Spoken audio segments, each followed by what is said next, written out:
Hi, gang, it's Patrick. And Adam. Coming up on today's episode, we discuss the new trailers for the live-action version of Aladdin and Frozen 2. We chat about the latest Disney news, and we explore Walt Disney World's Frontierland in our third installment of A Walk in the Park. As always, we close out the show with some quick D. All that and more on today's episode of Gays Do the D. To all who come to this happy place, welcome.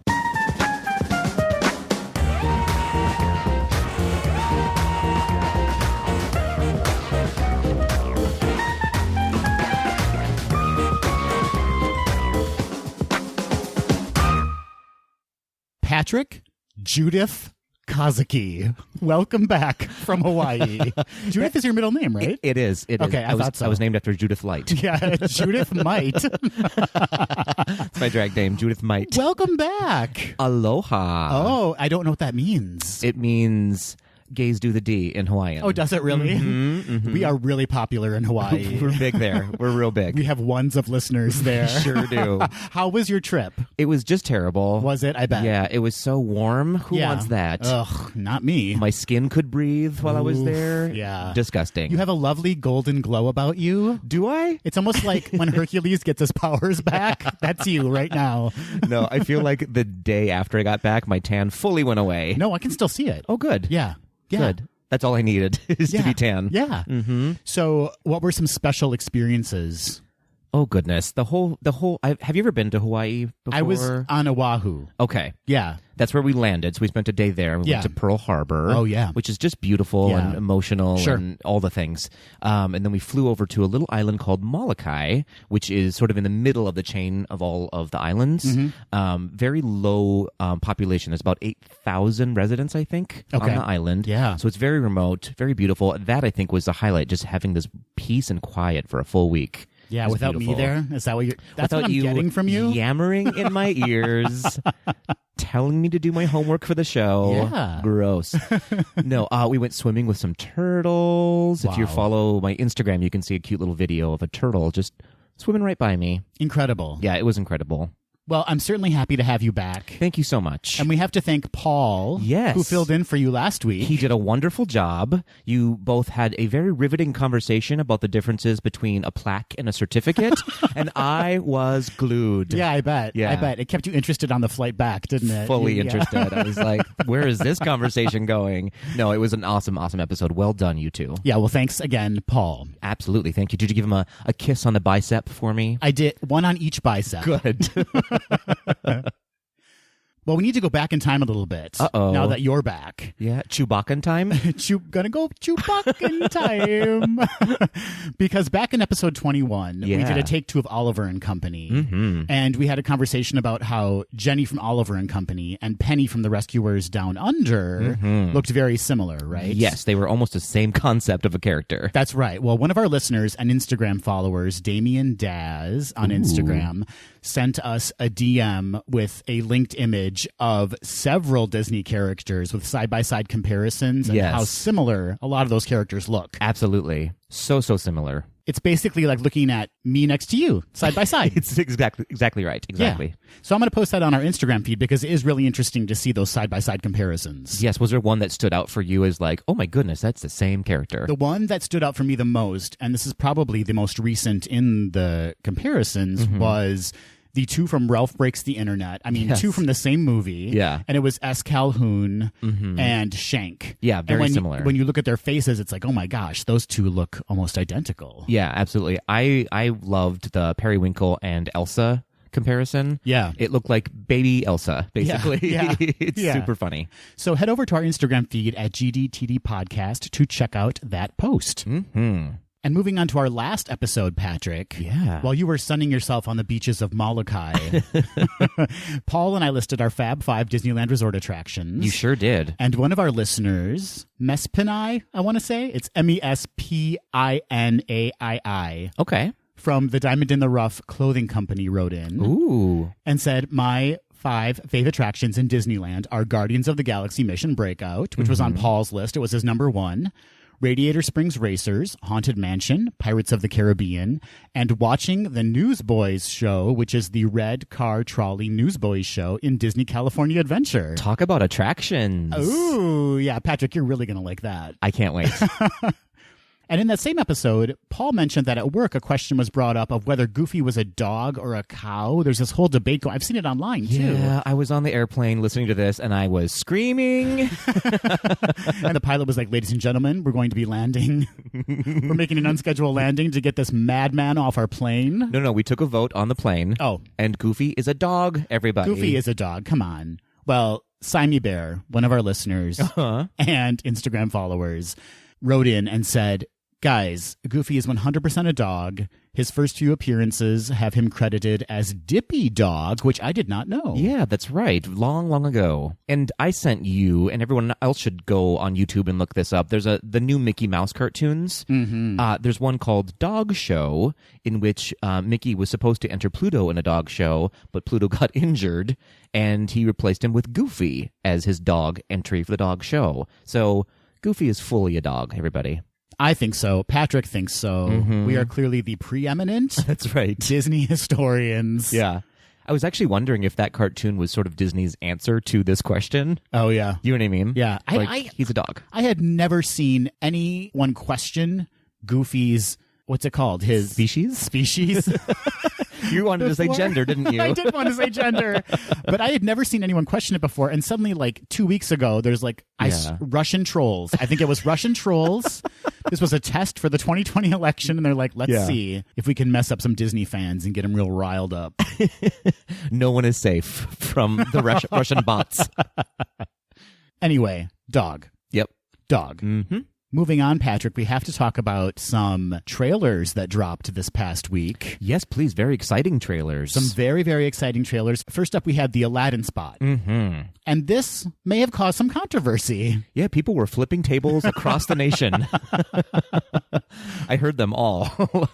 Give me your impression of the spot overall, and then we'll kind of dive into the main sticking point. Here's what I'll say. I didn't actually get a lot out of it. It was sort of... A couple of sequences looked very similar to the cartoon, much like the Lion King trailer when that dropped. It was like, okay, this is kind of shot for shot. It didn't reveal a lot. I was happy to see them showing the faces of the four main characters. Yeah. That was nice. I wasn't as upset about it like a lot of people were. The music sounds great. The visuals look great. I'm excited for this movie, I have to say. I might be in the minority here. What about you? Yeah, I had a feeling. I was simultaneously very intrigued and let down. Were you underwhelmed by it? Is that That's what it is? a great way to say it. Okay. Underwhelmed is a great way to say it. I think they're holding off because there was that one brief glimpse of the parade, right? That I Prince loved. Ali and the That I colors loved. were so beautiful. Loved that. I think they're going to blow us away. I think that they're holding back some really beautiful moments in the movie. That's my hope, at least. But then I was upset by Jafar's voice. Oh, really? Did that bother you at all? No, because in that scene, he's supposed to want Aladdin's trust. And so I think that he was having sort of a meek voice. Yeah. Which kind of happens in the movie as well. And then he gets a little more evil when you realize who he is. It's like, to me, he's having a cup of tea with Aladdin and he's like, your life's about to change, Aladdin. Fair. It was a little bit sort of cash. It's a little too casual for me. Okay, who's that actor? I can't remember his name. I don't know, but I like him with his shirt off. Yeah, I want him near me. You know what I mean? Patrick? See what I did there? Oh my gosh, Hawaii's been good to you. Coming back with all these great puns. The main issue that most people were bringing up on social media was Will Smith as the genie. This was our first look at Will Smith as the genie. Yes. And there were kind of two factions of complaints that I logged. Okay. One was he's very, very blue, which to me is like, so was the genie in the animated movie. Yeah, what other color would you have I him? don't get that. Okay. So, and the other one is that the CGI just doesn't quite look like it's there yet. Maybe it's not. Maybe they're still sort of working on it. Which could be the case. Yeah.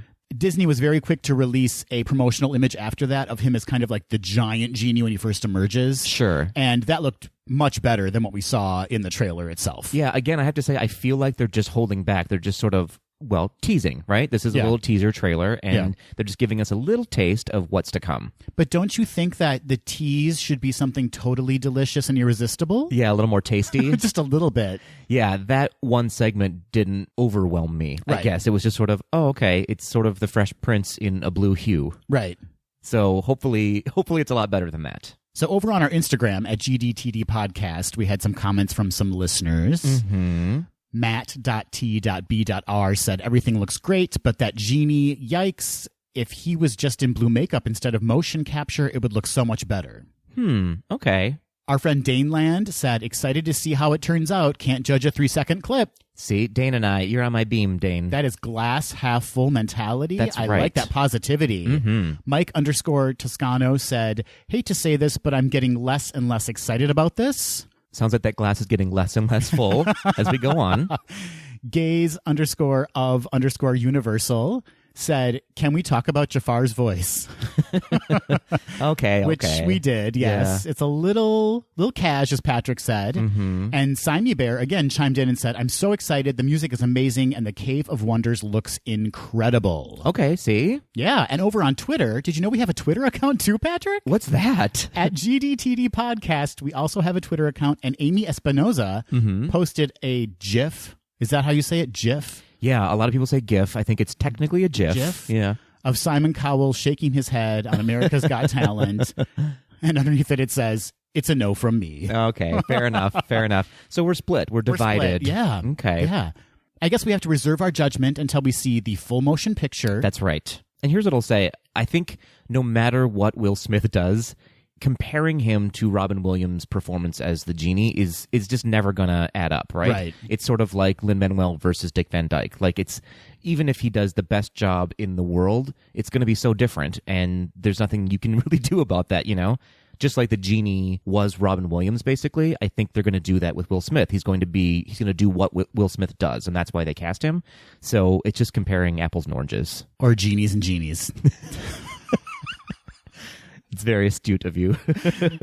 Next up, the second trailer or teaser trailer that was dropped this week Yeah. was for Frozen 2. And Patrick, this was the most viewed animation trailer of all time. What? With 116.4 million views in 24 hours. Oh my gosh. If you haven't seen it yet, I posted it to our Instagram feed at GDTD Podcast. Patrick, Yeah. give me your impressions. I'm excited. I am freshly excited about Frozen. That's all I have to say. I like the alliteration. Thank you. Fresh for Frozen. I'm so fresh for it. Hashtag fresh for Frozen. Oh, that might need to be a t-shirt. I gotta say, I was blown away, and I know that's totally just a cliche thing to say, but I had chills running up and down my body watching that trailer. Yeah. The fact that no one speaks, and then they call back to that music from the first film, but it's more of like a somber kind of like version of it. Yeah. And then to see those characters all kind of facing struggles. Yeah. I mean, it looks much darker, much heavier. Yeah. I'm hoping it stays that way. I know it's a musical for children in the long run, and, you know, it will get lighter and brighter, but I just loved the kind of serious nature of the trailer. Yeah, it looks very, I mean, everyone looks like they're in turmoil a little bit. It looks like we're going to be chasing the characters up a tree and seeing what happens. You know what I mean? Well, there's been overwhelming enthusiasm from those that commented on it on our Instagram feed. Okay. And it seems to me that like Disney's marketing with this initial trailer is trying to prove to the public that this is not just more of the same, right? We are definitely seeing the next chapter of these characters, and they're going to be experiencing things that don't even come close to what they experienced in the first film. Yeah, they're extending the story into a whole new, on a whole new level, I guess. And also, the internet has been abuzz with theories. Oh, yes, I'm sure. Because not a single word of dialogue was spoken. Yeah. But we saw a lot of visuals and some new characters that we hadn't seen before. And on top of this trailer release, Disney also released a teaser poster for the film. Yeah. That contained a snowflake with 4 different kind of intricate carvings within the snowflake. And so all of these theories are now swirling around the internet. Do you have a theory of your own? I think that Frozen is kind of going to shift now, or maybe this was the plan all along, but it seems like it's shifting into more of like a seasonal superhero kind of direction. Sure. Does that make sense? It so does. like Elsa's winter, right? And then we see this young girl in the trailer, and she's manipulating like wind and leaves and stuff, and she's kind of autumnal looking. Mm-hmm. I'm like, is she fall then? Or are there Right. and then of course the teaser poster had the 4 kind of elemental shapes on it, and so it's like, is that where we're headed now? Mm-hmm. I would agree with that. I think I don't know if you've ever read is it Hans Christian Andersen who wrote The Snow Queen? Yes. And that is sort of loosely what Frozen is based off of. Right, yeah. And in that story, there are the 4 seasons. There are 4 women who are the 4 seasons in that. Oh, I didn't know that. Not the singing group, the 4 seasons. That's how old I am. No, so I think I have a feeling that's the direction they're going in. Other theories that have been brought up. Mm-hmm. Is this younger girl or woman we're seeing, is this Elsa's girlfriend? Oh. A lot of people are pushing for it. Okay. They want it to be real. Maybe. And another theory is that younger woman, and then there's also a guy that she kind of manipulates the wind and throws him up into the air. Mm-hmm. There's speculation that those 2 are actually Anna and Elsa's parents, and we're seeing a flashback to how they met. Sure, I read somebody wrote that. Yeah. And that's an interesting theory. Yeah. So a lot of speculation. Yeah. But I think the main point is that this trailer had a lot of impact. Yes. And we had listed this as our number 1 film that we were looking forward to seeing in 2019. Mm-hmm. And I can now say that what before was kind of like curiosity and interest and where the story was going to go has now been elevated to like full-on excitement. Yeah. By what I saw in this trailer. Disney knows what they're doing. They teased the heck out of this. 2 things that I noted in the trailer: the scene where Elsa is trying to get over the waves reminded me of Moana. That very first sort of when she's trying to get over the waves. And then also, is it me or did Kristoff have a sassy new haircut? It looked a lot shorter than it did in the first movie. Less of a bowl cut, and He's trendy now. Yeah. So I'm interested in seeing that. Yeah, for sure. And it looks like a pretty impactful action sequence with Kristoff, too, with him riding Sven and all the other reindeer kind of charging behind them. Yeah, and interestingly, we did not see Olaf, but we know he's in the movie because Josh Gad is a voice actor for it. We saw a snippet of Olaf. Did we? I must have missed Elsa that. was protecting him from the flames. Like there was like a heart-shaped flame around them. Oh, sure. And we just saw him kind of hugging her leg like he was scared. Okay. Yeah, so... Delete everything I just said. And we saw him also when they were looking out at the cliff at the end of the trailer. He was standing next to them. So did you even watch the trailer is what I'm asking you. I was in Hawaii. I didn't have time. You're right. No, I must have just... Yeah, I blocked that out. Yeah. Very exciting. So that is coming out in November of this year. Before we head on into the news, Patrick, we have a call to action for our listeners. We sure do. I'm very excited about this. So on next week's episode, we are inviting our good friend Amanda back to the pod. She will be doing a new segment where she does sort of a deep dive into some Disney-related questions that we have. And this next week, she's going to be discussing annual pass holders, specifically annual pass holders who do not live in Florida. Patrick and I have flirted with becoming annual pass holders for years now because we take frequent trips to Disney. That's right. But I'm terrible at math, yes. And I'm lazy at doing the research. Right, so we're forcing Amanda to do it all for us. That's right. Many of you will remember Amanda from episode 12. Yes. When she came on and gave her trip report, and it was an incredible episode. She's just so well-spoken and really has a unique perspective and emotional connection to Disney. That's right, and she was the grand marshal of a parade in Disney when she was there. So she's highly regarded in Disney World right now. Many years ago when she was a kid. When she was a kid, she was in the grand marshal in the parade. That's right. Yeah, so we're happy to have her back, and I'm really excited to learn something and to find out if I, in fact, do need to become an annual pass holder to save some money. Absolutely. So what we're asking of you is to send us any questions you may have about becoming an annual pass holder, specifically if you are not a Florida resident, and if you are already a pass holder not in Florida, send us some of your thoughts about that. Is it worth it for you? Do you have any regrets?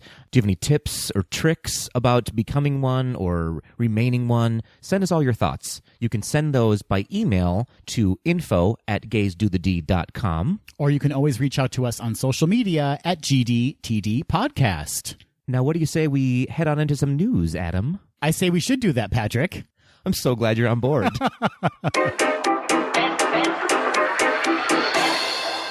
Some sad news to report, Patrick. Mm-hmm. Ron Miller, Diane Disney's husband and Walt Disney's son-in-law, who served as president and chief operating officer of Walt Disney Productions, now the Walt Disney Company, passed away on Saturday, February 9th at the age of 85. Such sad news. He was brought into the Disney company by Walt. His first job was driving architectural plans between the Disney offices in Burbank and the Disneyland construction site when the park was being built. Wow. He served in the Army and in 1956 played for the Los Angeles Rams. I didn't know that. Yeah. In fact, Walt brought him into the company full-time after he watched his son-in-law get knocked unconscious in a game and worried Ron might be seriously injured or killed on the field. Oh, my goodness. Ron spent a majority of his career as an executive and producer of Disney movies like That Darn Cat, Escape to Witch Mountain, and Freaky Friday. Some classics. During his brief tenure as president and CEO, he oversaw the creation of Walt Disney Home Video, the Disney Channel, Touchstone Pictures, and worked to make Euro Disney, now Disneyland Paris, a reality. He was eventually asked to resign after a series of company losses, including The Black Cauldron. Well... Yep, and was replaced by Michael Eisner. Of course. He and Diane moved to Northern California after his time with the studio and ran Silverado Vineyards. He assisted Diane in her dream of creating the Walt Disney Family Museum in San Francisco. That's right. Yes, for which he had served as board president. Diane Disney passed away in 2013, so that's quite a loss to the Disney company. Absolutely. Well, we thank you for your service. And we send our condolences to his family. Absolutely. Another loss last week, Patrick. Walt Disney Archives founder Dave Smith passed away on February 15th, 2019, and he was 78 years old. According to D23, Dave dedicated his 4-decade career at the Walt Disney Company to preserving Disney's precious treasures from film, television, theme parks, and beyond. Named a Disney legend in 2007, Dave was beloved by fans around the world for his wide knowledge of the company's rich history, which he shared in books and through his popular magazine column, Ask Dave. What an interesting career to have had. Can you imagine? Like, this is like my dream job, I swear. Yeah, absolutely. I love Disney history, and this guy was really the one who made it his life's work and made it a mission of the company to preserve all of these things. Yeah, such important work. In fact, Dave was hired in 1970 by Roy Disney, Walt's brother, and his first responsibility was cataloging every item inside Walt Disney's office suite. Oh my gosh. Which had been left untouched after Walt's passing 4 years prior. Wow. So Dave Smith made sure that every single thing was cataloged, and even the placement of things were cataloged. And thanks to his meticulously detailed notes and records, the archives was able to restore the office suite in 2015 exactly how it was left. Amazing, amazing. I have to check out some of those books. I bet he is just rife with amazing stories. Yeah, so 2 major losses to the company, and both men had quite an impact on the company. For sure, for sure. Our condolences to Dave Smith's family as well, and both men's families will be in our thoughts. This past week, Disney began doing test runs of the Skyliner. The first few gondolas made test runs between Caribbean Beach Club and Hollywood Studios. The gondolas were covered by these beige-colored tarps. Have you seen those? I saw. It's very mysterious. Yeah, it's very strange. Likely because they're holding off for a grand reveal on opening day, but Sure. They were very odd-looking going through the sky. It's a little disturbing to see these giant Yeah. orb-like taupe gondolas floating above your head. Absolutely. Walt Disney Imagineering Associate Project Manager Steve Pratt told the Disney Parks blog that soon there will be more gondolas added and cycling on the line as teams continue testing and training. The system will conveniently connect Disney's Hollywood Studios and Epcot to 4 resort hotels: Disney's Art of Animation Resort, Disney's Pop Century Resort, and Disney's Caribbean Beach Resort, as well as the proposed 15th Disney Vacation Club property, Disney's Riviera Resort. I can't wait. Yeah, this is highly anticipated, and we are going to be covering this every minute and every photo. Whether we want to or not. Absolutely. Adam, it's time to bust out your Black Widow outfit. I know you have one. I have no response for that. But yes, I do. We all know you have one. On April 30th and May 1st, Disney California Adventure will host Disneyland After Dark Heroes Assemble. Disneyland After Dark. I can't wait to strut into that event in my Black Widow outfit. Ooh. That needs to be their commercial for it. Disneyland After Dark. I went a little Jacquet there. I was like, ooh, Mary. We are way off the rails here. It's bringing it, reeling in, folks. So guests are invited to dress as their favorite superhero and join in the festivities at this after-hours event. Both nights will feature entertainment, including a dance party and heroic show moments. What does that mean? Is Captain America going to pop that top off? Ooh, that's heroic. There will also be encounters with the superheroes. Again. I'm into that. Yep. I have a few encounters in mind. A park-wide scavenger hunt. I know what I'm hunting for. Okay, we're just going to keep rolling with these gay puns. Photo opportunities. Okay, well, yeah. Themed food, beverage, and merch offerings. Sounds fun to me. You'll also get unlimited digital downloads of your PhotoPass pics. And fun surprises to celebrate 80 years of comic art. Both nights, April 30th and May 1st, will be from 9 p.m. to 1 a.m., but you can enter the park as early as 6 p.m. Each ticket is $109. No additional park ticket is required. That is your admission to the park, and you may purchase up to 8 tickets per transaction. Something to note is that while you can and are encouraged to wear a costume, there are still guidelines. For example, no masks and no capes that go beyond waist length. It's literally what it says online. I love that so much. They're going to have a ruler out, I think. Like, if your skirt is this short, you can't come in. Yep. So tickets go on sale to annual pass holders on February 19th, and general admission tickets are available starting on February 21st. To learn more about the event, visit Disneyland.com, or you can call 714-781-4636. So we know you're dressing up as Black Widow. Yeah, who are you going to be? I don't know. Who do you think? Clearly the Hulk, right? I'd like to see you as She-Hulk, actually. Yeah. Just a green flowing mane. Yeah. But it can't be past your waist. We know that. No, it's going to be Hulk, yas. That's going to be my phrase. Sticking with Marvel news stories, Patrick. Yeah. Last week, it was announced at the Television Critics Association Uprights that Hulu and Marvel are teaming up to bring 4 adult-themed animated Marvel superhero series to the streaming platform. Interesting. MODOK, I want to say MODOK, maybe is the name of one of them. Yeah, why not? MODOK, or is it? No, I think it's MODOK. Hitmonkey. Yeah. Tigra and Dazzler. Oh. And Howard the Duck. Yay! I know. We'll be coming to Hulu with some big-name talent as parts of the production team. For example, Howard the Duck will be written and co-executive produced by filmmaker Kevin Smith. Wow. And Aqua Teen Hunger Force and Squidbillies co-creator Dave Willis. Amazing. MODOK will be written and executive produced by Jordan Bloom and Patton Oswalt. Wow. And Marvel TV head Jeff Loeb will oversee all 4 animated series. In addition, all 4 series will cross over in a special called The Offenders, in which the leads from each series are forced to team up in order to save the world and certain parts of the universe. There has been no timeline announced for the release of the shows, but given that they are animated series, we likely won't see them for at least a year. So this is really interesting because these are lesser known Marvel characters and probably more comical characters, I want to say. I mean, Howard the Duck is definitely more comical. Yeah, they're a little more crass. Yeah, and I like it. I love a good, like, blue humor cartoon, like Family Guy. Like, I like to pretend I'm all high class, but then, like, when a cartoon makes a fart joke, I laugh. Yeah, for sure. That's what happens. For sure. So I'm excited to see these new animated series.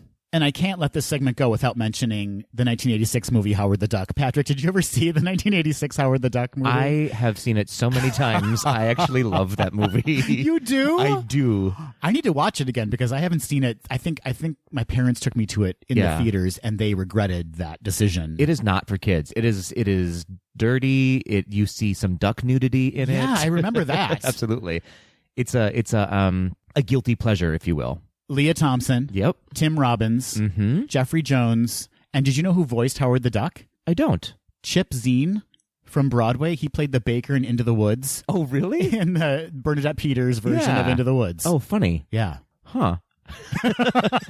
An interesting use of voice talent. Yeah. Okay. Yeah, so I'm excited for these series. I think they could be really fun and something different. And with the success of Guardians of the Galaxy, which is kind of that same kind of lesser known Marvel superheroes, but also has that very comical side to it. Sure. I think these could be really successful. Yeah, it's nice to see Disney embracing sort of that crassness and not staying so saccharine. You know what I mean? Yeah, like these are on Hulu. They're not bringing them to Disney Plus. So I think they can be like, this is where we store yes. Yeah. our more adult programming. Well, hopefully we see some more duck nudity. Please, more duck nudity. Now, through March 23rd, the Atlanta Braves will be in spring training at Disney World's ESPN Wide World of Sports. This will be the 22nd season the Braves will train on Disney World property. This will also be the final year. The club is moving spring training operations to Sarasota County in 2020. So this will be your last opportunity to see them play at ESPN. I miss how tight their pants used to be. They're kind of baggy and saggy now, but they used to be very tight. I like that this is all you have to offer. Well, I mean, I'm not a huge baseball fan. Okay, fair. But that was the one part that really intrigued me. Fair enough. The first home spring training game will be on Monday, February 25th, against the Washington Nationals. The Braves will take on the Astros on March 4th and the 17th, and they will play one game against the Yankees on March 18th. Their final spring training game will be on Saturday, March 23rd, against the New York Mets. Tickets to the game can be purchased at braves.com/springtraining or by visiting the ESPN Wide World of Sports box office. Like, what about just some spandex pants? Like, I want to see them poured into those puppies, just so tight. Well, you can probably make requests on their Instagram. Yeah. I'm sure I won't get flagged for that. Not at all. Case to the D is going to get shut down. Disney Channel made history last week when Cyrus, a character on Andy Mack, one of the channel's most popular shows, came out and said, "I'm gay," to his friend Jonah. Amazing. The character had come out in previous episodes to characters Buffy and Andy, but never said the words, "I'm gay," so it was just kind of implied. Mm-hmm. Joshua Rush, the actor who plays Cyrus, said the response from fans has been overwhelmingly positive. Good. Jonathan Hurwitz wrote the episode, and in a blog post published by GLAAD, he stated, this is a quote, "In spite of Cyrus's nerves about telling Buffy, Andy, and now Jonah, he continually underestimates how much people accept him for who he is. No matter how weird or different he feels," his words from season 1, "his friends will always be right by his side, loving and supporting him." I love that. And we have to thank our friend Kelvin in Canada for sending us this story. Thank you. A history-making moment on the Disney Channel, and we hope they keep progressing in this way. I think they will. I have a feeling. Andy Mack airs Friday nights at 8 p.m. Eastern Time on the Disney Channel. Welcome to the family. That was me snapping into the microphone. So sassy. Sassy. This spring, Disney World's Tower of Terror at Hollywood Studios will be undergoing some refurbishments. No specific date has been set yet, as far as I could find, but it is scheduled to begin this spring and go through this summer, 2019. As of right now, the plans are to keep the ride up and running and only work on a few shafts at a time, if you know what I mean. Yeah, I can't let that go by. This will, of course, lead to longer wait times, and Disney plans to reduce the amount of fast passes available during the refurb. According to WDW News Today, the refurbishment is an effort to, quote, "get the attraction working correctly and fix many broken effects before the crowds descend upon the park for the opening of Star Wars Galaxy's Edge later this year." What the duck? Working properly? Yeah, the effects, okay, I get that, but is something wrong? I know. This is not a ride I want someone to say, "Oh, it's not really working properly." Bye. I'm already terrified, yeah. Good luck on that shaft.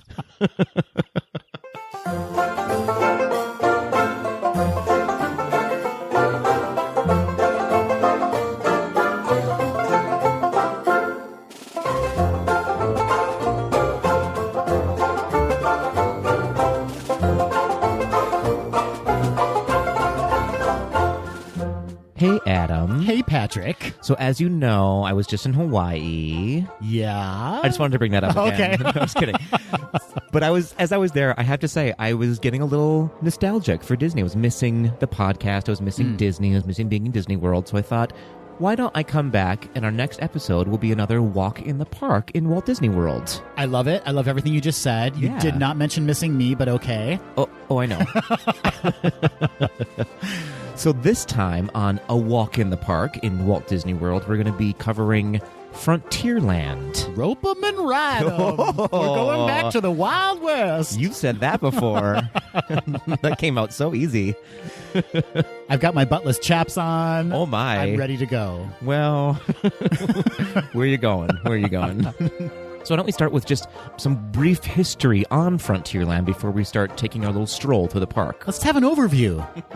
So when Walt Disney World opened in 1971, Frontierland had 3 attractions, one of which still exists today. The attractions were the Walt Disney World Railroad Station, Davy Crockett's Explorer Canoes, which closed in 1994, and the Country Bear Jamboree. Can you believe just 3 attractions and now it's like such a huge part of the park? And one not so much an attraction as just a station of the railroad. So it's sort of a park attraction. So really 2.5. That's right. Yeah. That's right. It was more like, I guess, a walkthrough experience with shops. Yeah, for sure. But it was all themed to the American West of the late 1800s. Absolutely. Is that Little House on the Prairie times? Sure. But that wasn't the American West. That was just Minnesota. That's true. But still, the time period existed all over the world. Why did I bring that up? Oh, Adam.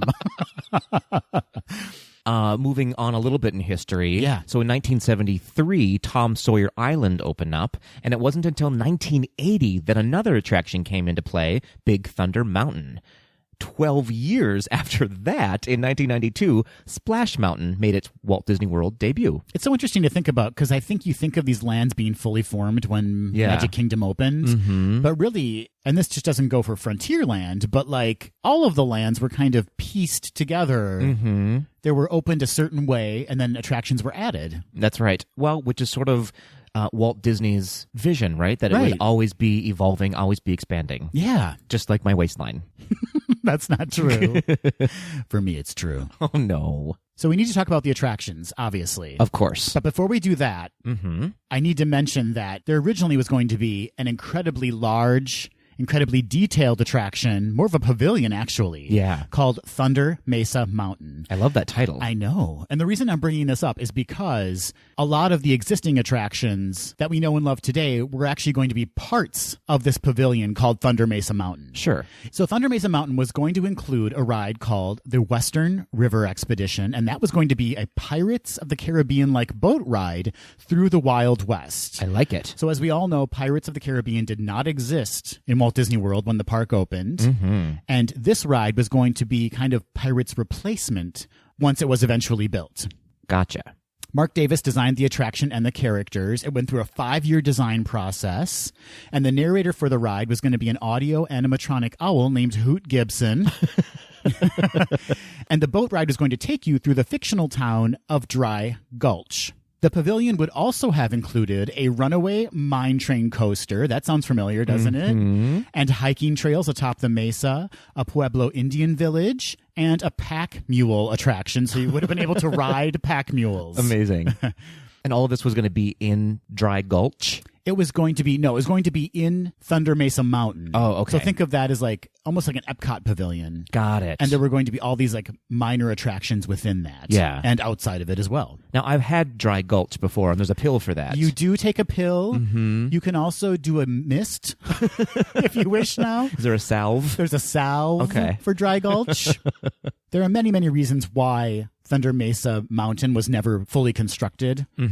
A large portion of it was just that the expense of it was too much. Yeah, it sounds massive. And so they started kind of piecing out the elements from that attraction into different rides and experiences we know today. Fair enough. But we can look at attractions like Tom Sawyer Island, Big Thunder Mountain Railroad, and Splash Mountain as being influenced by that kind of initial idea for an attraction. Absolutely. Which happens a lot sort of with Disney, that they have these big ideas and they don't necessarily come to fruition, but they don't throw it away. They just sort of tease out some of those elements and make them what they are today. That's right. Ideas never die at Disney. They just get stowed away for another day. For sure. There's a really great podcast that I want to point everyone to. It's called Wedway Radio. And on their March 18th, 2018 episode, they do the entire episode about Western River Expedition. And they go into great detail about what it was going to be like. And it's just really fascinating. Yeah. So if you get a chance, check that out. I will. Okay, now, so the attractions. Yes. What do you want to start with, Patrick? Well, let's start with Big Thunder Mountain, since that is sort of one of the attractions that was to be in Thunder Mesa. Is that what it's called? Thunder Mesa Mountain. Thunder Mesa Mountain. So just a quick little history of Big Thunder Mountain, which is actually called Big Thunder Mountain Railroad. I never really call it by its full name, do you? I think everyone calls it by something different. Yeah, that's fair. I always just say Big Thunder. I call it Big Thunder Mountain. Oh, well, there you go. We differ. So Big Thunder Mountain Railroad opened in Disneyland first in 1979, and then in the Magic Kingdom in 1980, and then it opened in Tokyo Disneyland in 1987 and Paris in 1992. So this is a very popular ride, which made it to almost all of the Disney lands across the world. Yeah. And like most Disney rides, there's a story behind it, right? Mm-hmm. So the story behind this ride is that you were walking through the mountain of what was once a prosperous mining town, which was hit by a flash flood. You betcha. Gruesome. Gruesome, which decimated the town. More gruesome. And apparently, this, I did not know, that the trains are supposed to be sort of ghost trains a little bit that are sort of running on their own through the mountain now.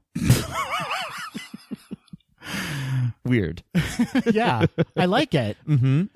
I did not know that. Yeah, I didn't either. Sometimes some of these stories, I'm like, you kind of have to tell me that this is the story. Otherwise, I wouldn't have known that that's the story you're going for. Right. I just knew it was a runaway mine train. Yeah. But now there's like a haunted element to it. Apparently, these ghost trains are just running through the mountain, and we're hopping on. It was designed by Imagineer Tony Baxter. Yes. And it was based, again, on the work that he had done for the coaster for Thunder Mesa Mountain. Mm-hmm. The ride is influenced by Monument Valley, and you kind of see those like peaks on the ride. Sure, and yeah. that's very Monument Valley.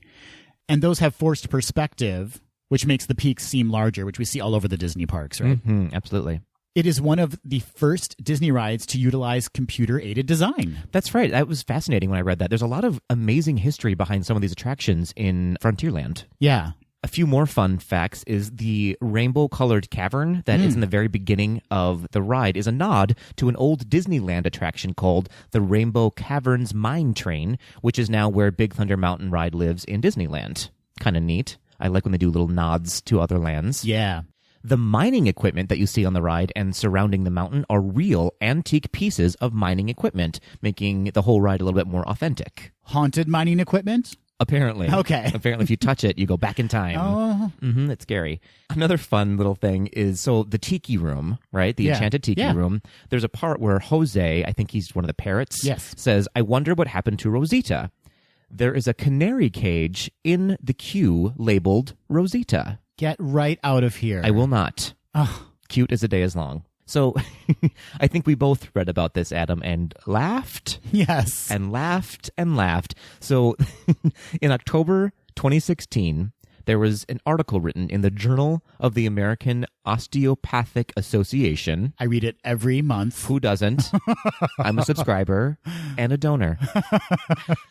In it, I'll just, in a nutshell, maybe you have some more background, but they discovered that patients with kidney stones, while riding Big Thunder, were likely to pass their stones on the ride. How about that? What the duck? Who needs a doctor? Just hop on Big Thunder Mountain Railroad. Absolutely. Take a spin.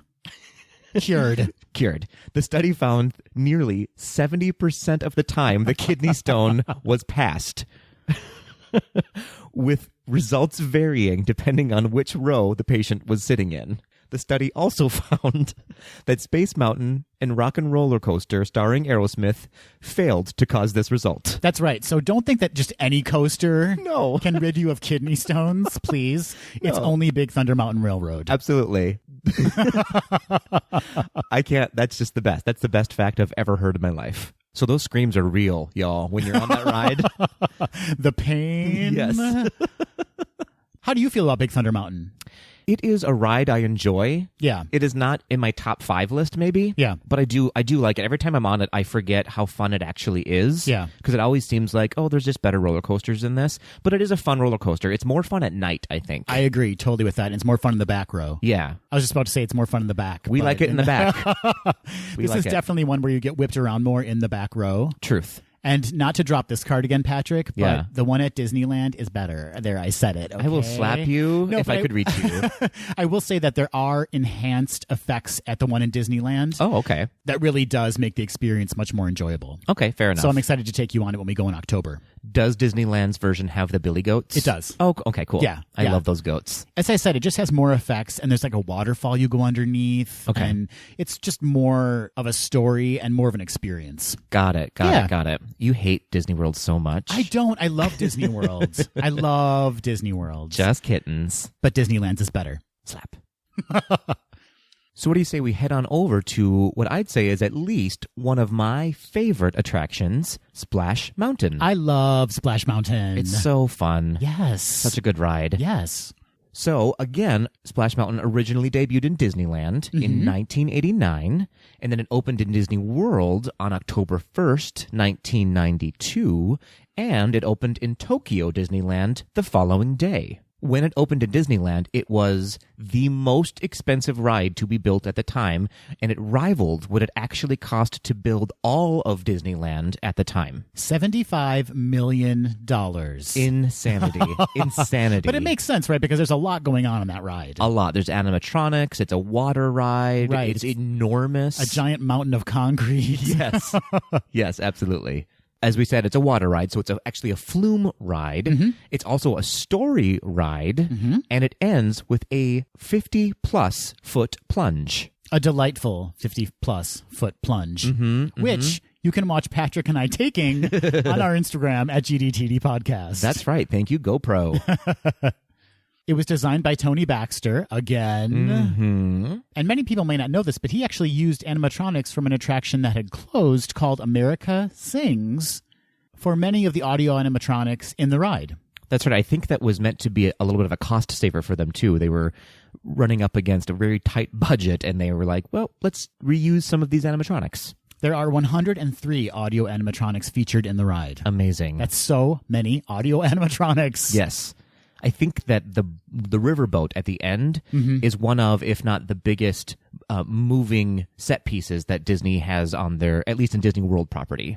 Patrick, do you know what this ride was originally named? I don't. What was it? So it was originally going to be called Zip-a-Dee River Run. Oh, that's right. But, and this is an odd story to me. I don't know if I can believe this or not. It's too bonkers to be believed. Okay. Disney CEO Michael Eisner wanted to promote the romantic comedy Splash. Oh, that's right. And so they renamed it Splash Mountain. Yeah, with Tom Hanks and Daryl Hannah? Yeah. Yeah. Mermaid movie. Very strange. I don't see how they're connected, but... Nothing to do with this ride. Not one thing. Apparently he just wanted Splash in the name, and so they got it. There it is. But the ride is based on the 1946 film Song of the South. That's right. I will add the culturally problematic film. Yes. It should be noted. We don't have to get into depth about it, but yeah, it's an interesting piece of Disney history.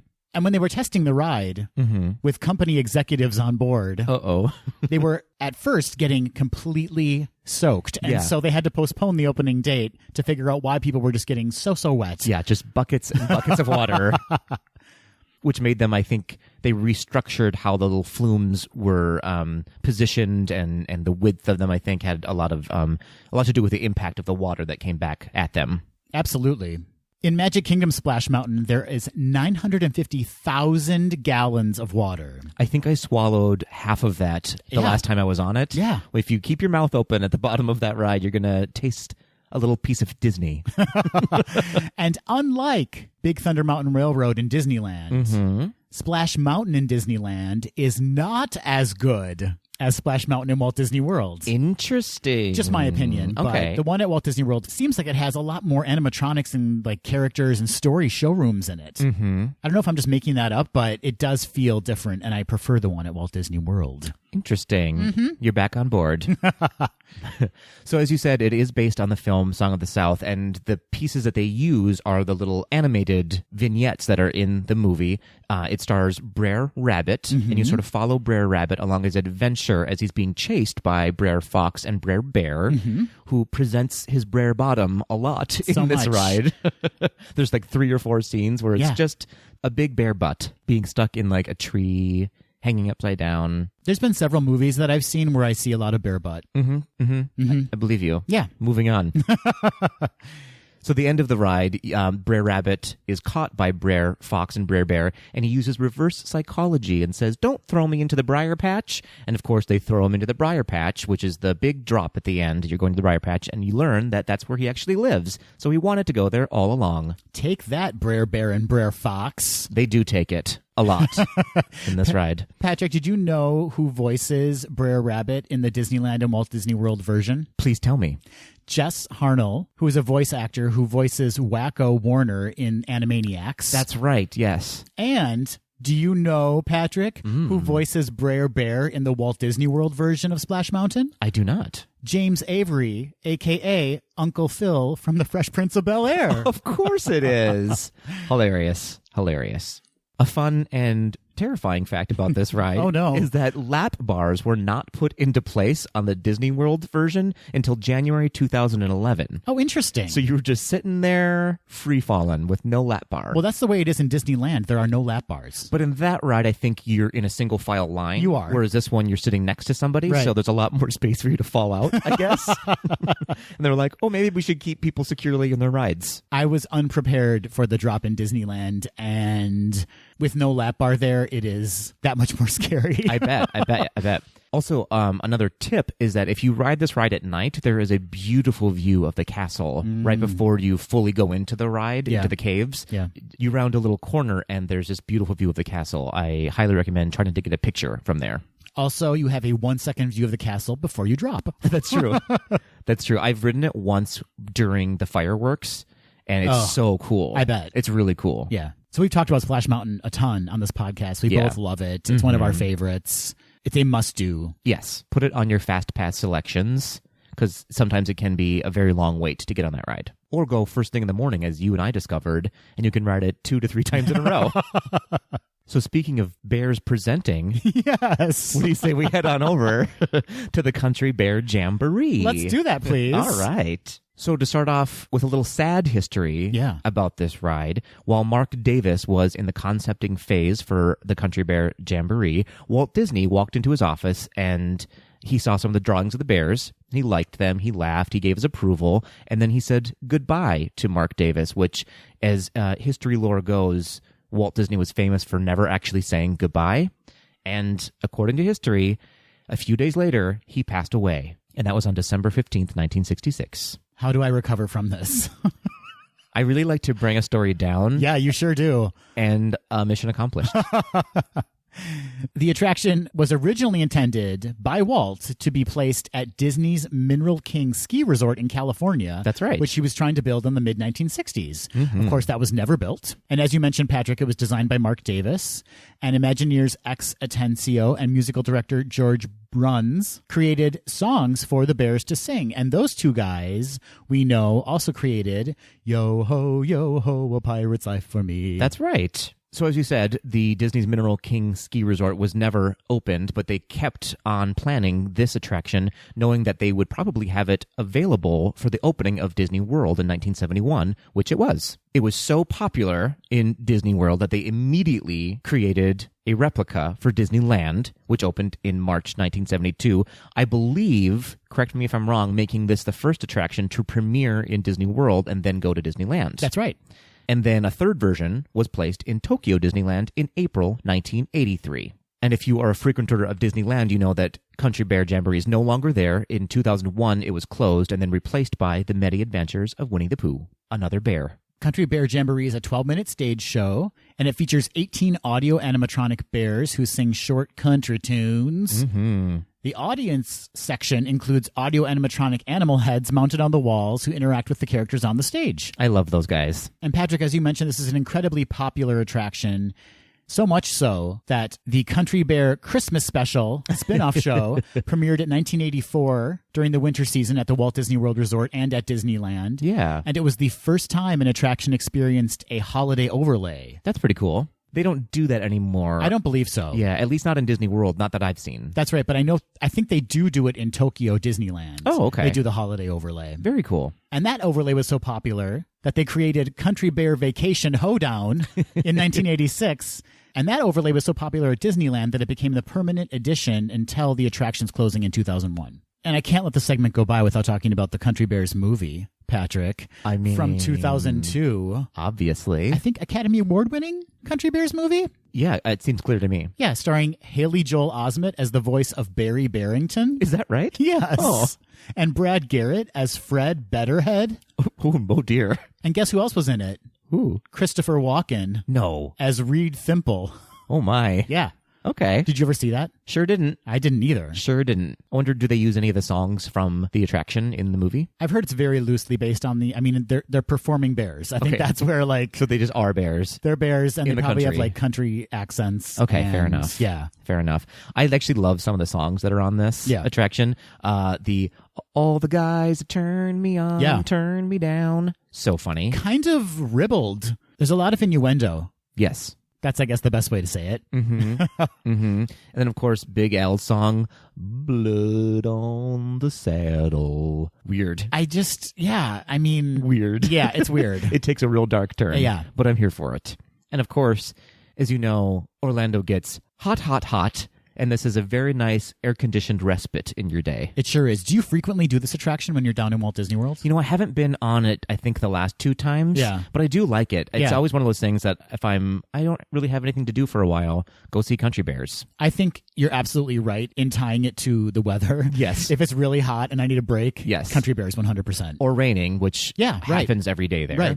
And then if you go outside of the ride, often, I can't remember what time of day it starts. I feel like it's high noon or something. They do sort of a country jamboree right outside of the Country Bear Jamboree, where all of the sort of cowpoke in the town come and do a big square dance. It's super fun. I think it might actually happen a couple times during the day. Okay. And I believe that Splash Mountain characters join them too. They kind of have like a character hoedown get together in the middle of the streets. I think Clarabelle Cow sometimes is out is there. she? Yeah. Clarabelle. Ooh. So if you walk a little bit past the Country Bear Jamboree, you're going to run into the Frontierland Shootin' Arcade, which I believe also opened with Disney World. So it's not necessarily an attraction, but something to do, I guess.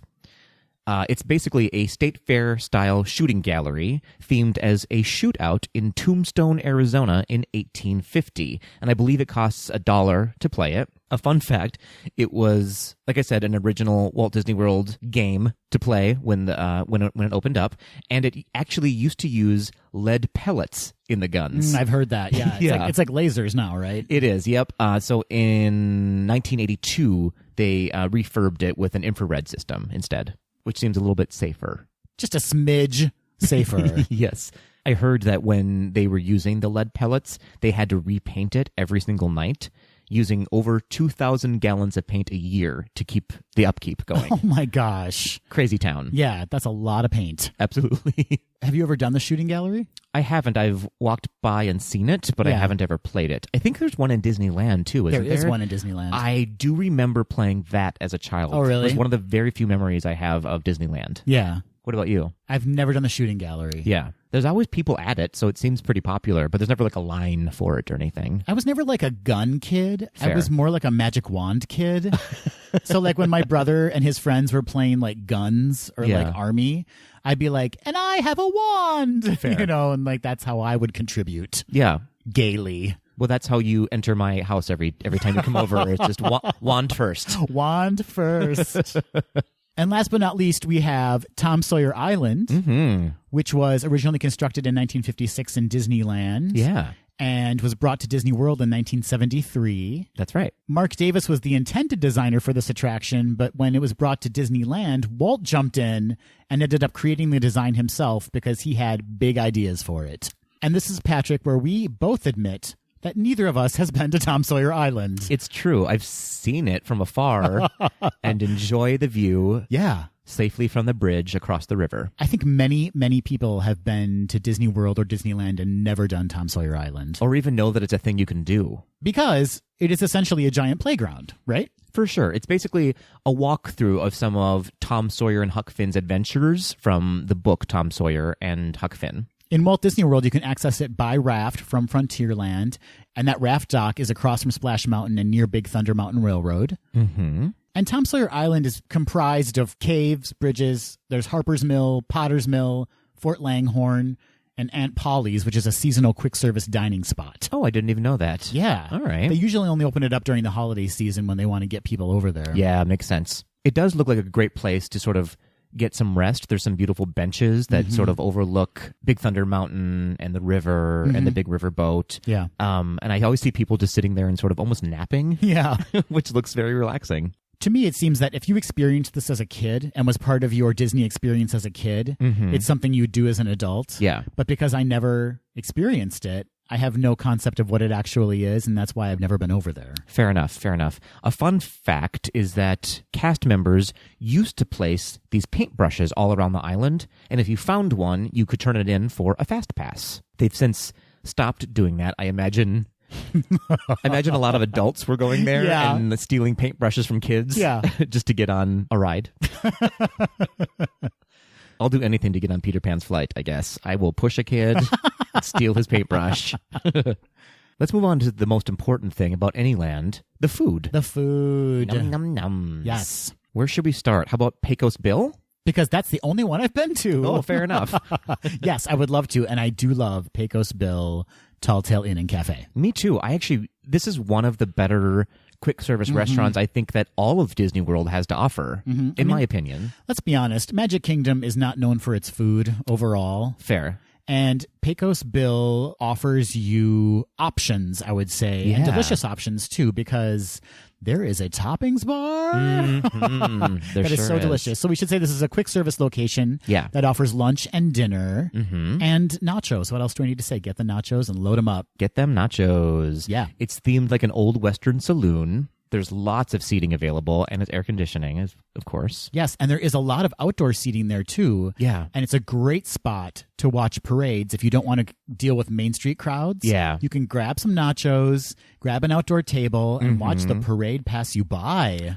Before the parade passes by. It's also very affordable. All of the meals are $14.99 or under, which for Disney World, that's a steal. Matthew talks about this place all the time. Really? Because we stopped there before we went to the Christmas party one year, and one of the cast members said, I like your shirt. Here's some free churros. No way. And so now Matthew it's all he associates with this place. Free and it food. was like the most magical moment of that trip for him. Oh, I love that. Yeah. You used to be able to order a secret menu item. Have you heard about this? No. Called the Nachos Rio Grande. Yeah. It was $90. What? Yeah. But it was for a group of people to do. So you got an enormous nachos platter and I believe bottomless beverages for the whole group. You got sat at a special table in the restaurant. And after your meal, if you finished everything, they gave you these special sheriff badges and a certificate and a little sheriff's hat as well. Did they also give you a defibrillator? Did I say that right? Sure. Defibrillator? There you go. Yikes. Yeah, a lot of people are demanding that they bring this back because they, I think, let it go maybe last year, and it was very popular. So I want them to bring it back because I want to do it all by myself. Yeah, I was going to say, you're going to tackle that on your own? Listen, I love some nachos, and it'll be a real treat for those cast members to watch me take down 10 pounds of nachos. I want you to do that and then immediately go on Big Thunder Mountain Railroad multiple times. Pass some kidney stones. Yeah. And pass some nachos. Yeah, for sure. There was also a table service restaurant in Frontierland called the Diamond Horseshoe. And I will admit, I have not been here. I haven't either. I always walk by it and go, oh, that would be a fun thing to do. Yeah. It is lunch and dinner. Lunch includes sandwiches, platters of beef brisket, barbecued pulled pork. That sounds good. Yes. And sides like macaroni and cheese. And desserts. And Patrick, wine and beer. Work. And dinner turns into the saloon feast. Which is all you care to enjoy. I care to enjoy a lot. It's $38 per adult and $21 per child. It excludes beverages. Okay. And this is kind of like a smorgasbord of different items. So it's like carved beef brisket, citrus marinated chicken, barbecued pulled pork, macaroni and cheese, vegetables. It includes dessert like buttermilk chocolate cake. What? Apple cobbler layered cheesecake. Oh my gosh. And then you can order wine and beer. Yeah, you can. Yeah. I wonder if any of that food is carryover food from the Hoop-Dee-Doo Review. It sounds very similar. You think those are just like the leftovers that they slop over to the Diamond Horseshoe? Yep, it's whatever anyone did not care to enjoy. Here's an interesting tidbit about the Diamond Horseshoe. According to the Disney World website, they are listing it as being in Liberty Square. Yeah. But it's clearly Frontierland, don't you think? I think so. Yeah. I mean, I guess it is sort of right on the corner. Right. So you could argue that it's maybe half and half. Right. But no, Frontierland, man. I think so, too. And there is that kind of progression as you go from Liberty Square to Frontierland. Yes. Of traveling west And there's also a time progression of kind of moving forward in time. Sure. So maybe they're kind of playing that angle. I don't know. Yeah, well, it's not necessarily a saloon. The description even says it is an Old West music hall environment, so I'm thinking Frontierland. I mean, it says Old West Music Hall. Did you also know that it's a haunted Old West Music Hall? I did not know that. It's not true. I just threw it in there because everything in Frontierland is haunted. There hasn't been a buffet here in years. And last but not least, we have the Golden Oak Outpost, which is also quick service. They serve lunch and dinner, and they have chicken nuggets and chili queso fries and spicy fried battered cauliflower with garlic ranch dipping sauce. What the what? And jalapeno poppers with raspberry sauce that's called goo sauce. Yeah. Golden Oak Outpost, goo. Oh, dear. Yeah. And, Patrick, I didn't know about this. This really got me excited. Okay. They have a dulce de leche milkshake with candied bacon on it. Stop it right now. Yeah. And they have a Rocky Road milkshake, too. Okay, I think I'm going to need to put this on my list for when I go in April. Yeah, please do and report back. I shall. There's also some shopping options. Yes, some shoptions. There's the Briar Patch, which is outside of Splash Mountain, where you can get some Splash Mountain gear. They also have Winnie the Pooh stuff there, too. They do. They have some Bambi stuff there as well. It's like Animals, Outdoors, Old West, Briar Patch. And go. And then there's the Frontier Trading Post, which, fun fact, is a great place to purchase and trade all of your pins. Oh, I did not know that. Yeah, they have a really big selection of some pins that I don't see in other places in the parks.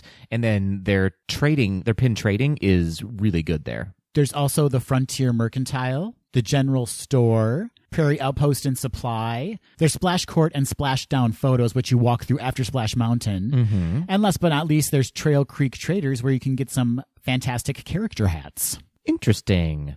So there's actually a lot to do in Frontierland. Yes, aside from the attractions, which I love. Yeah.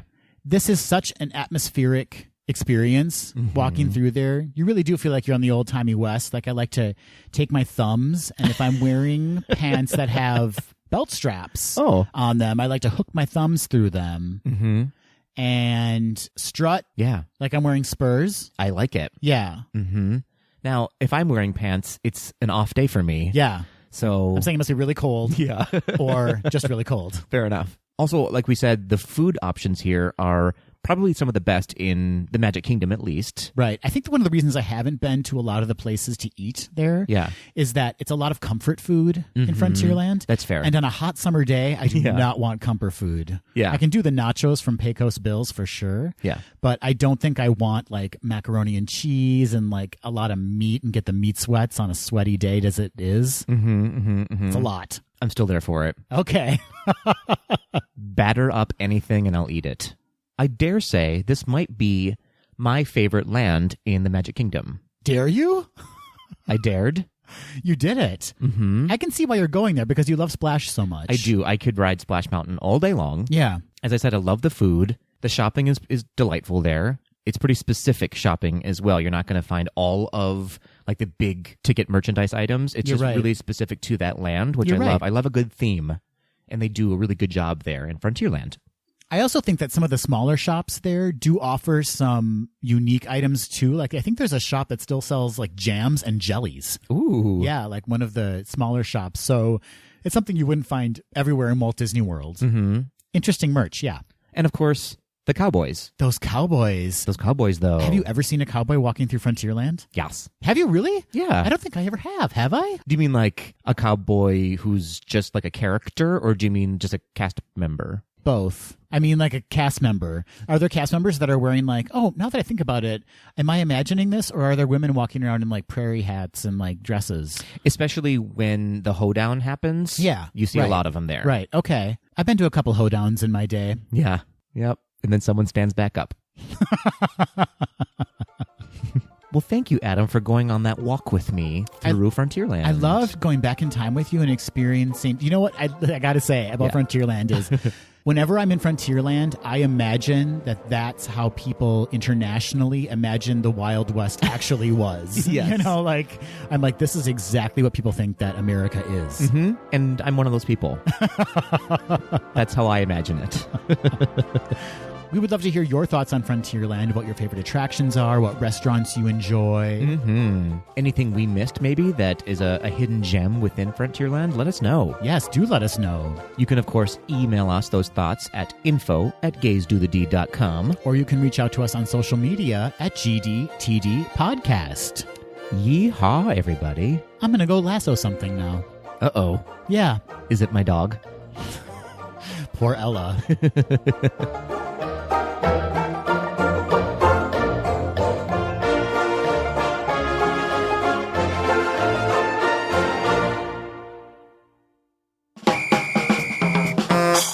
Patrick. Yas, Adam. It's time for some Quick D. Yas. And this week's Quick D category is Imagine Queering. Work. That's right. So for those of you that don't know, in Imagine Queering, Patrick and I draw. That's right. We're drawing at this very moment an attraction in Walt Disney World. And we're going to gay it up for you. We're going to make it more gay if it's already a little bit gay, and super gay if it's already a lot of bit gay. Glitter cannons everywhere. So, Patrick, you've been nice enough to print out all of the attractions at Walt Disney World and put them into your Chewbacca mug. That's right. And it's time. It's time for you to reach inside Chewbacca's head. As per usual. And pull out the name of an attraction. I'm going to pull it out right now. I'm nervous. Uh-oh. It's another one that's already pretty gay. Oh. Frozen Ever After. Okay. So right. Last time we had The Voyage of the Little Mermaid. Mm-hmm. And now this time we're doing Frozen. That's right. I mean, already there's a queen involved. Right. So we're on the right path. Right. And it looks like I'm the queen. I'm going to propose something that may or may not fly. Fair. Can we call it Brosen? And it contains fraternity dudes. Yeah. So there's a lot of guys wearing not much basketball shorts and white socks. Yeah. And they're ice skating. They sure are. Yeah. They're real good at it. They are. It's maybe it's Kristoff at college. Oh, that's good. I like that. Okay. So we're going back in time to Kristoff in college. Yeah. At Arendelle U. Mm-hmm.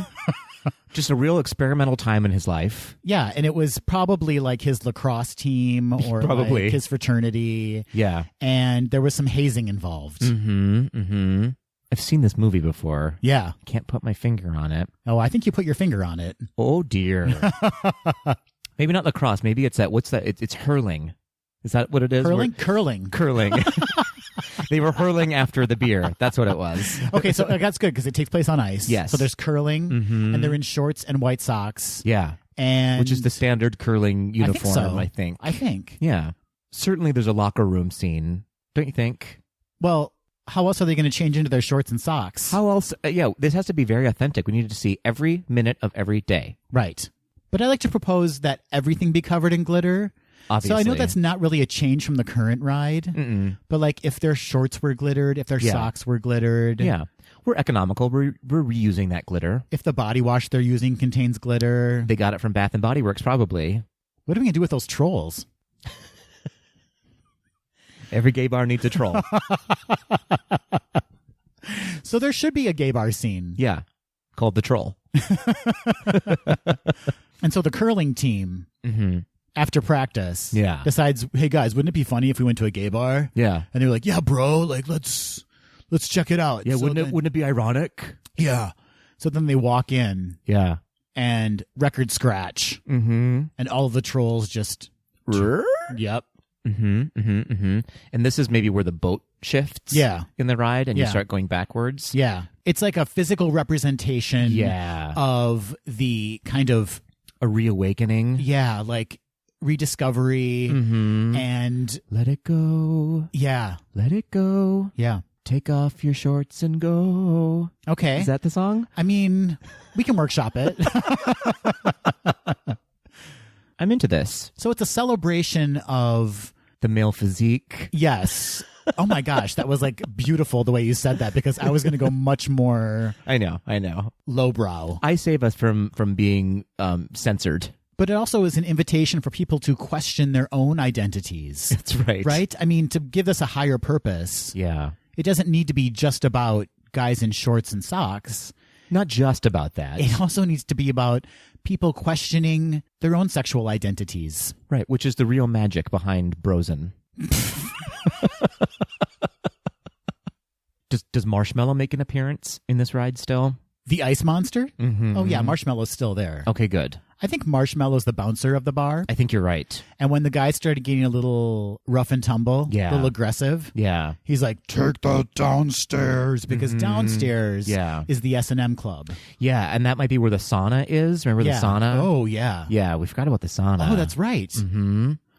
Which is what you mean by S&M. You mean sauna and men. That's right. Huh? Isn't that what S&M stands for? It does on this ride. Okay. Yeah, I think we're onto something here. And then the last showroom is you're kind of floating through Arendelle and there's fireworks going off. Of course. Representational of a big gay celebration. That's right. Mm-hmm. And a coming out party, if you will. That's right. Emphasis on no, we won't do that. We won't say that. Oh dear. And then maybe as you're about to get off the boat, you see Christoph, and maybe he's made a friend, a new friend, or two. Mm-hmm. Who can say? Who can say who you're going to meet in that sauna? No one knows. And then you exit through the gift shop where you can buy Bros and towels, Bros and sparkly shorts, Bros and sparkly socks. Mm-hmm. Maybe a headband. Definitely a headband. Mm-hmm. And some glitter lotion. Broshin, if you will. Broshin!